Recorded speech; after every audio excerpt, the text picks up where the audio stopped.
Welcome all to our channel GTech Fluent. Our today's topic number 24 in ASP.NET Core video series is sections in layout view. So in this video, we'll understand about the sections and use case and when to use the sections in layout page. So let's switch to the Visual Studio and let's see the example of the section. So we are in our project which we have created for this video tutorial series.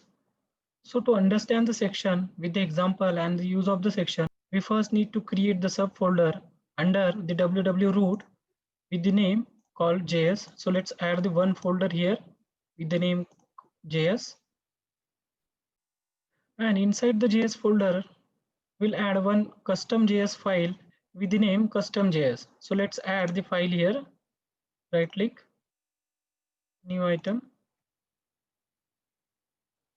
search for the JavaScript, give the name custom, and let's click on the add. Now we have added the JS file here, and suppose there is some code or logic inside the JS. So we will not add that logic here. So let's keep it as a blank. Let's close this. So now let's take a scenario. If we have a custom JavaScript file, that is in our case custom JS, and that file being required for all the views of our application. Means this file, the custom JS file required throughout our application. So in this case, the best way to serve this file is we need to add that file into the layout. So let's go to the layout, and before closing the body tag, let's add the JavaScript file here. Now we have added the JavaScript file in the layout view, and this JavaScript file logic will be applicable for the all views for this particular layout. Now let's take a scenario. This custom JS or JavaScript file required for the particular view. For example, this file is required for the details view,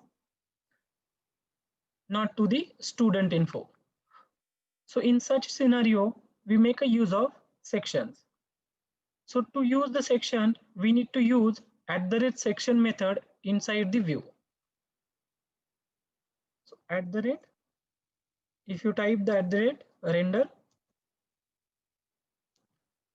if you check, it will accepting the parameter like name, and another parameter is a boolean value. There are the two overloaded method for the render section, and same is applicable for the render section async. So let's give the name for this our section. So as we are rendering the script here, so let's give the name as a script. So let's remove this.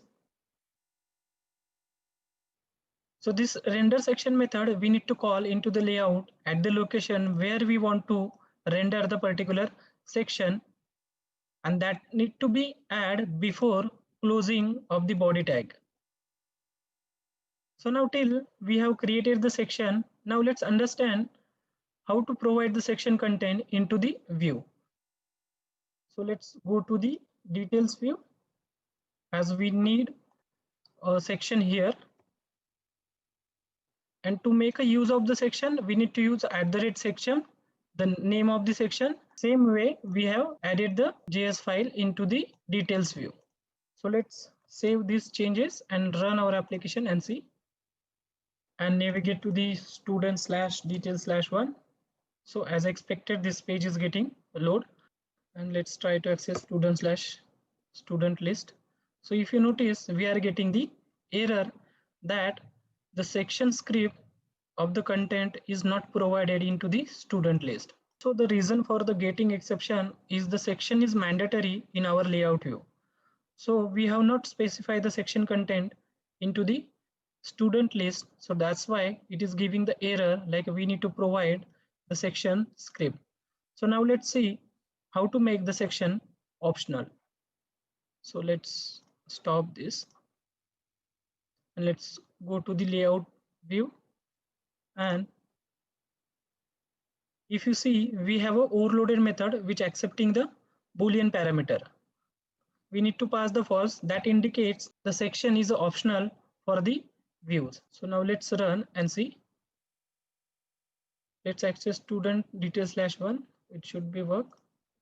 And let's try to access the student list. So the student list is also work. So in this way, we will make a use of the section for the particular page, or we can mark it as a true, that is mandatory for the all pages. So please let us know if anyone has any query or doubt. We will meet in our next video. Thank you.